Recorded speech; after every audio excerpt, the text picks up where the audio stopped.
नमस्कार दोस्तों। एक सवाल जहन में बहुत तेजी से उभर रहा था, सोचा आपके साथ साझा किया जाए, आपसे पूछा जाए ये देश किसका है। पिछले कुछ समय से हम अपने देश में 2-3 घटनाओं को देखते हैं। अभी अभी जो तात्कालिक घटना हुई है कि नीरव मोदी नाम का एक व्यक्ति 11,500 करोड़ इस देश की गाड़ी कमाई खा करके भाग गया। उससे पहले विजय माल्या भाग गए, उसके पहले ललित मोदी भाग गए, और पता नहीं अभी तक तो ये सामने आए ऐसे कितने ही अनजान और व्यक्ति हैं जो इस देश की गाड़ी कमाई पर अपना डाका डालने के लिए तैयार हैं। सिस्टमेटिक डाका है ये। डाका पहले भी डालते थे, पहले दस्यु डालते थे, अभी ये सफेद दस्यु हैं। किंतु इन सबके बीच में एक सवाल उभर के आता है कि जब से ये घटनाएं हमने देखी, जब से ये घटनाएं हमारे सामने आई, हमारी मनस्थिति क्या है, हम किस मनस्थिति में जी रहे हैं। सोशल मीडिया पे आप सब एक्टिव हैं, आजकल देखते हैं कि एक बात सोशल मीडिया पे बड़ी तेजी से उभर रही है। ऐसा लग रहा है जैसे सोशल मीडिया पे कोई विचारों का गृह युद्ध प्रारंभ हो गया हो। कुछ लोग हैं वो इस बात के समर्थन में खड़े हैं कि ये वर्तमान सरकार की गड़बड़ी है, कुछ लोग इस बात के समर्थन में खड़े हैं कि ये पिछले सरकारों की गड़बड़ी है। सवाल ये है कि ये जितनी गड़बड़ियां हुई ये व्यवस्था संबंधी गड़बड़ियां हैं, और ये देश किसका है।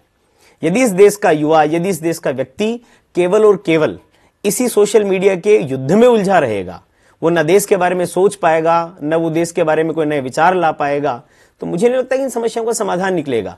आज तय बात है कि इतनी बड़ी लूट हुई, सिस्टमैटिक लूट थी, इसमें पूरा सिस्टम भी शामिल था, इसमें वित्त मंत्रालय भी शामिल था, वर्तमान सरकार का भी था, पिछली सरकार का भी था। लेकिन प्रश्न ये खड़ा होता है कि ये रुकेगा कैसे।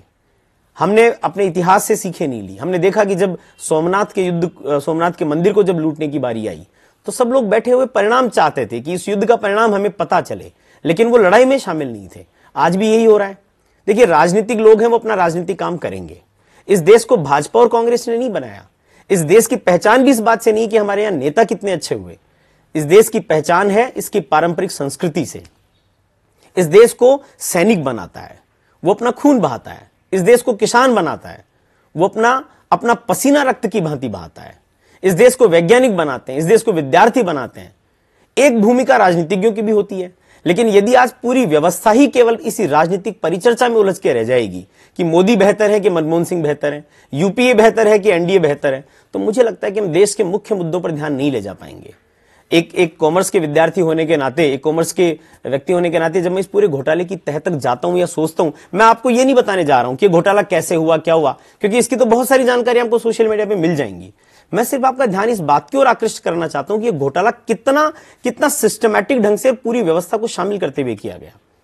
चाहे पिछली सरकार की बात करें, मनमोहन सिंह सरकार की बात करें, तब भी वित्त मंत्रालय था और वित्त मंत्रालय की जानकारी में ये बात ना आए, ये संभव नहीं था। हम वर्तमान सरकार की बात करें, उसके वित्त मंत्रालय को भी जानकारी थी, यह भी संभव नहीं है कि उनकी जानकारी में ना आए। लेकिन उच्च पदस्थ व्यक्तियों तक ये बात नहीं पहुंची। जिन लोगों को जिम्मेदारी दी गई थी वो उससे मुकर गए, उन्होंने नहीं किया, और अंतिम रूप से नुकसान हुआ इस देश का।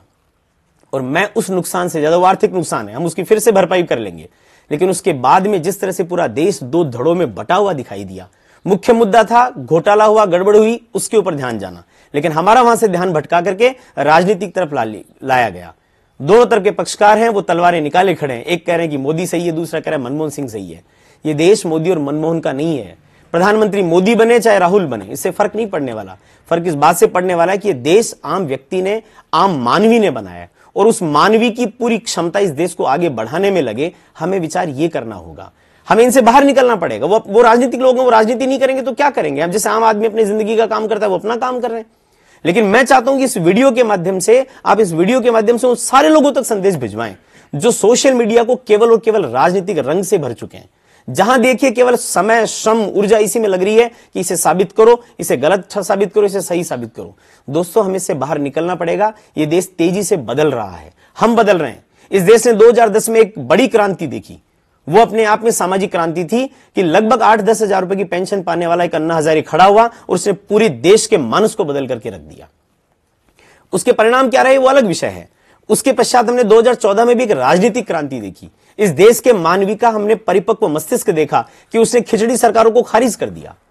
और ऐसा लगता है कि धीरे धीरे जिस प्रकार की मानसिक उथल पुथल मची है, आने वाले समय में और बड़े परिवर्तन हम देखेंगे। 2018 में आपकी आध्यात्मिक क्रांति हो सकती है और 2026 आते आते लगभग इस देश का पूरा परिदृश्य बदलने वाला है। यह बेहद महत्वपूर्ण संक्रमण काल है। इसमें हमारी भूमिका क्या हो? क्या हम सिर्फ इन राजनीतिक लोगों के हाथों की कठपुतलियां बन के रह जाएं, या फिर इस देश को आगे ले जाने वाले एक मजबूत संवाहक की भूमिका को निर्वहित करें? ये हमें विचार करना है, हमें मंथन करना है, ये सोचना है। सोशल मीडिया बड़ी ताकत है, लेकिन उस ताकत का सिर्फ और सिर्फ ये प्रतिपक्ष और विपक्ष में ऐसा लगने लगा जैसे सोशल मीडिया संसद बन गया है। संसद की स्थितियों से वैसे ही दुखी हैं, वहां पर रचनात्मक कार्यों के बजाय केवल आपसी झगड़े होते हैं। हम भी यदि इन झगड़ों में लग गए तो फिर देश के बारे में कौन सोचेगा।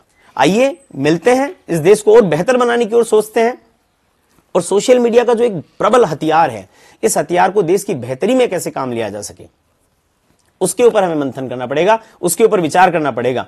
मैं ज्यादा लंबी बात नहीं कहकर इतना ही कहूंगा कि जहां भी ये वीडियो पहुंचे वहां केवल एक संकल्प निकल के आए कि जो व्यक्ति केवल राजनीति की बातें करके एक दूसरे का समय खराब करते हैं, वो देश की रचनात्मकता पर बात करें, सीमाओं पर लड़ने वाले सैनिक की बात करें, खेतों में आत्महत्या कर रहे किसान की बात करें, उनकी बेहतरी के लिए नव प्रवर्तन लाएं, उनके बेहतरी के लिए नए विचारों पर मंथन करें। मैं चाहता हूं ये एक चर्चा चले, एक पूरा दौर चले, और ये जो समय है, इस समय के लिए एक बात कहकर के मैं अपनी बात को समाप्त करूंगा। हम मोड़ने चले हैं युग की प्रचंड धारा, हम लड़खड़ा न जाएं, हे नाथ दो सहारा।